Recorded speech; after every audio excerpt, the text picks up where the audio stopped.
The Hoos entered this past baseball season ranked number 14 in the country, looking to follow up a strong 2023 season that saw them advance all the way to the College World Series. After a hot 12-1 start, they dropped a close series to UMiami. This past weekend, they took on number 7 Wake Forest, defeating them in a closely fought 2-1 series victory. Here's how it happened.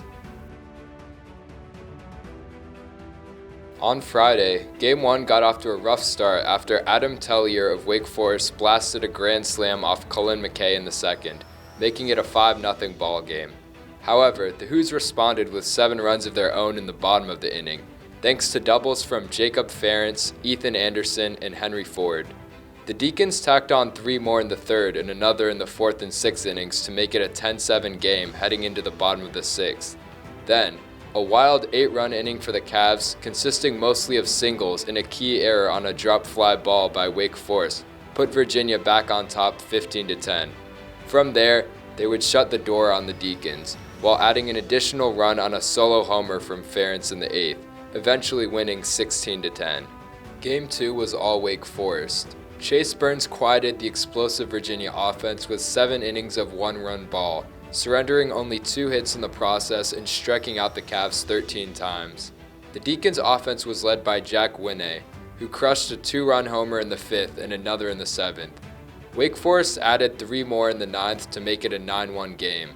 Henry Godbout's solo shot in the 2nd and a 2-run homer from Antonio Parada in the bottom of the 9th wasn't enough, as the Hoos fell 9-3. In the series' final game, Wake Forest took an early 2-0 lead with another Adam Tellier home run in the 1st. Virginia would quickly respond, scoring one of their own off a Ford single in the 2nd. A Godbout single and Ferentz homer in the 3rd put the Cavs up 4-2, but 2 Deacon home runs in the 4th by Winne and Tate Ballestero gave Wake a 5-4 lead. In the 5th, Godbout scored on a throwing error to tie it. Wake Forest would then put up 4 in the 6th and another in the 7th to go up 10-5. From there, it was all Virginia. The Hoos took advantage of a number of Deacon fielding errors, and aided by a homer from Ferentz, managed to claw back and eventually tie the game at 10 with a solo homer from Casey Sauke in the 9th. In the 10th, a fielding error by Wake Forest pitcher David Falco allowed Harrison Didwick to score, giving Virginia the 11-10 win in a much-needed Series W.